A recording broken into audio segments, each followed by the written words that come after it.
Spider-Man. Spider-Man is going to be exclusive character on the PlayStation 5 version of Marvel's The Avengers. Interesting. And interesting the way that they handled this announcement, I thought.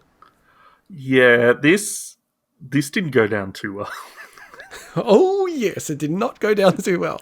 Like, some people that I follow and listen to, some content creators out there, they really railed against this, man. Like to the point where the stuff this, I'm not getting this game, I'm going to stay away from it, da da da. I was like, wow, there's really aggressive feedback on this. And I'll tell you what. So I understand both sides on this because it's almost less of a tie-in with Spider-Man as Spider-Man and more a tie-in with the Spider-Man video game in my eyes, which was a big PlayStation 4 exclusive, and of course you've got Spider-Man Miles Morales coming out for the PlayStation 5 as well. So to me, it almost feels more a tie-in to that. But I can understand why people don't see it that way. And this, I mean, Spider-Man will be released post-launch. So the game's coming out very soon, September the 4th. Spider-Man, they said post-launch early 2021. So it's not going to be around for a while. But it's not just this, but they've then gone and added a whole bunch of other PlayStation 5 exclusive content that's got nothing to do with Spider-Man. Sony are clearly really, really pushing this game and pushing to have exclusive content for this game. And like my thoughts about the game aside, which just looks so unappealing to me, and that's as a big fan of the MCU movies. Yeah, and I'm not.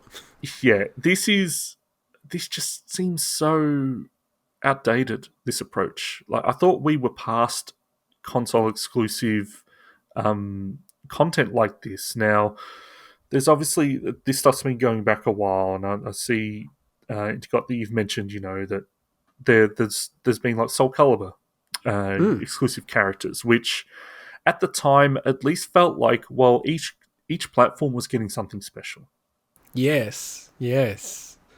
So, and I thought, that would have been the way that they could have handled this. On the contrary, like, especially if you're Microsoft/Xbox. So, yeah, with Soul Calibur 2, so that came out on GameCube, PS2, and Xbox. They had Link, Hayachi, and Spawn, respectively, for those consoles. I think that's awesome, right? Like, that's gives you a bit of a different look on each one. I didn't know that at the time, but just reading about Soul Calibur 2 again, they actually were originally planning to have Cloud on the PS2 version.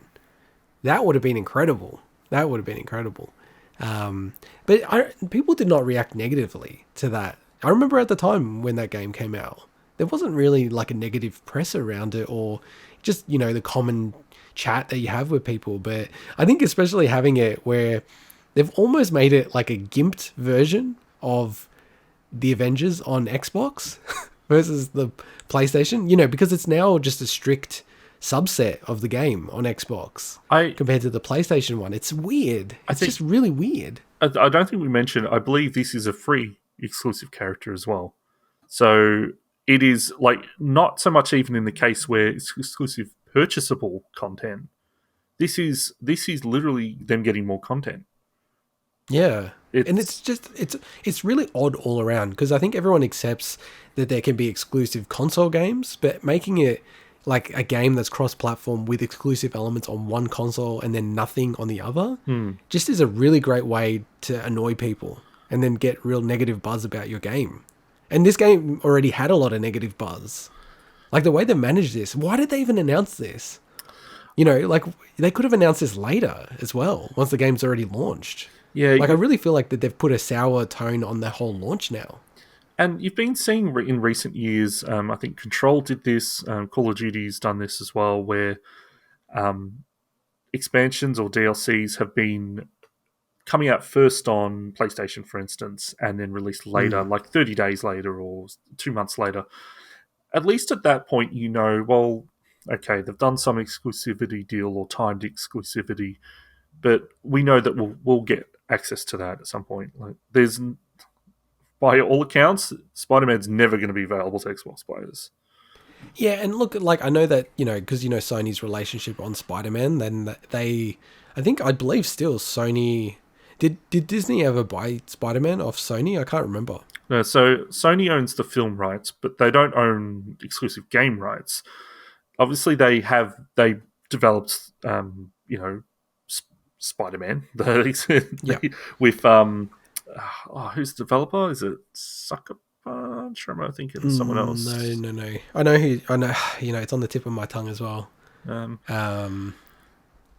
We should. It's actually annoying. I'm just like quickly Insomniac, I think. Insomniac. Yeah. Yeah. Oh So my God. Yeah. Insomniac. Jesus. yeah. So obviously that's a PlayStation exclusive, so that's different. But I mean, Yes. Spider-Man's in, like I believe he's in Ultimate Alliance 3 and things like that.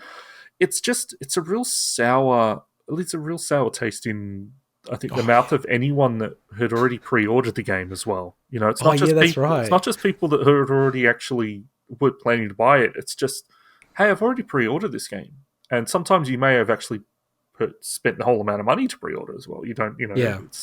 So, and in a lot of countries, you can't refund that. Like it's done at that point. And yeah, it's a weird one, because this game's also got this weird thing that you pre-order it then to get access to a quote unquote beta version of it, but it's not really a beta version because you get to actually test it. It's almost just a preview at that point.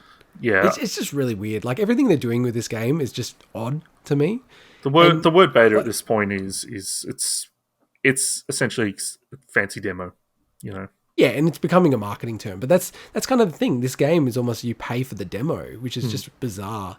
And I actually do sympathize on the whole Spider-Man point. I mean, there's such a close relationship between Sony and Spider-Man, both in video games and films. Like, for God's sakes, the original PlayStation 3 logo used the same font as Spider-Man's font from the movie. Like, it's literally the same font. So, there's a real close relationship there, but this is not the way to announce it. This is not good marketing and this is not good PR. So, yeah, it's going to be a struggle for the Avengers. I think that, my view is that this game's going to bomb pretty hard. And yeah, it's going to be interesting to see what they do from the properties. I mean, there's a lot of other games in development like Spider-Man 2, so that will go fine.